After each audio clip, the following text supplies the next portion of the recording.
They did it many times in the past. Mr. Sweeney, the guy in charge for the purchase, and 3 of his crew members for the execution of a plan which would eventually lead to a very dark fate. It was simple, really, finding an abandoned property and making sure it's empty, then buying it shortly after and set it on fire.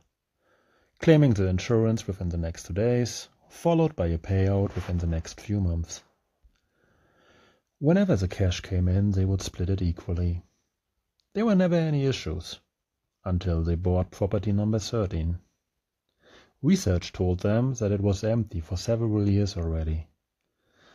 The day of the execution of the plan, Mr. Sweeney walked through the house equipped with a flashlight to make sure there's no one inside. He only found empty rooms and broken furniture, so he didn't see any issues to delay it any further. He called his crew and gave the order to burn it down shortly after. They arrived a few minutes later and lit the house around midnight. Not even an hour later, it was entirely burned to the ground. A few days later, Mr. Sweeney opened the newspaper to read about the incident, just to find out that 2 people died in the fire who were just looking for shelter. The 2 bodies which were recovered were an adult female and a child. Both couldn't be identified so far. Mr. Sweeney had to read it twice, then a 3rd time, being frozen in disbelief.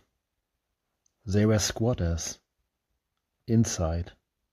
I must have walked right past them, he said to the others. They were burned, alive. But they will be blamed for it, right?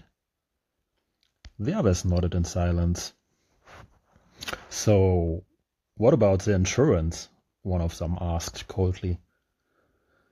That's gonna be around 60 days, Mr. Sweeney said. They split up on the same day and were waiting for the payout to come. 2 weeks later, the first crew member died. He was found on the kitchen floor, burned beyond recognition. When Mr. Sweeney found out about it, he smirked, knowing his cut would be even bigger now. Another 2 weeks passed before the second crew member was found, again lying on the kitchen floor and completely unrecognizable. After finding out about that, Mr. Sweeney's smirk went even wider, thinking about the money the 2 remaining crew members could share now. He walked to the phone to share the good news, but there was no response. So he decided to drive to his house to check up on him. After he arrived, he found the door unlocked. When he entered, all he could smell was smoke. He worked his way to the kitchen, yelling for a sign of life, but there was no reaction. He opened all the windows, and when the smoke started to clear, he saw it. A scorched black body on the ground. It was a 3rd member of his former crew.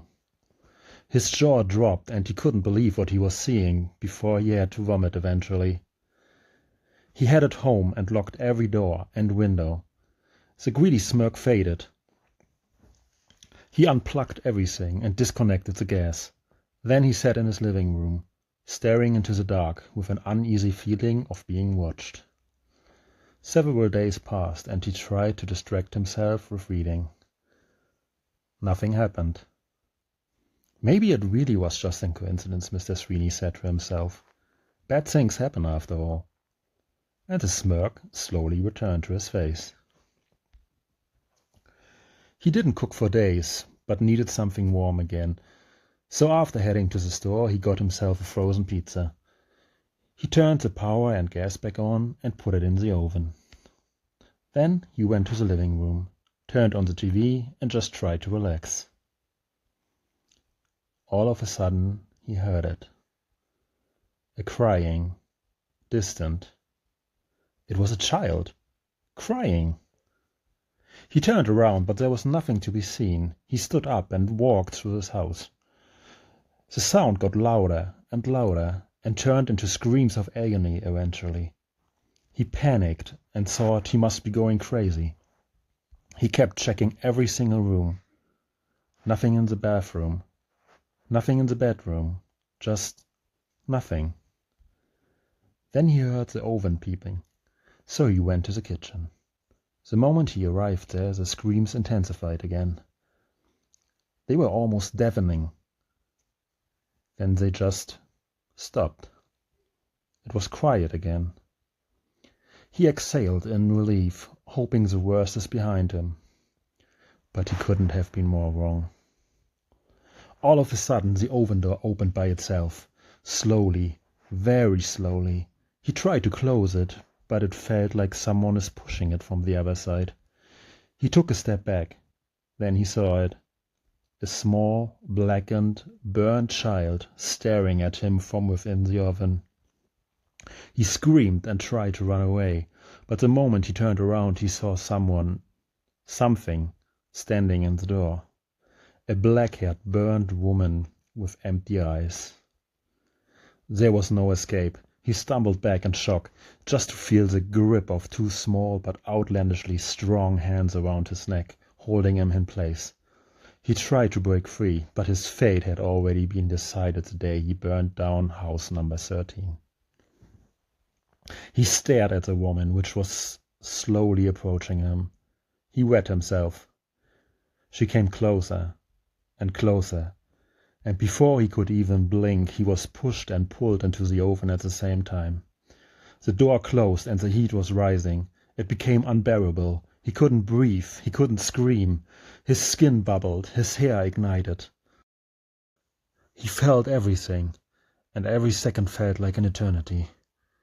He was able to open his eyes one last time, just to see the woman and the child standing in front of the oven, smirking.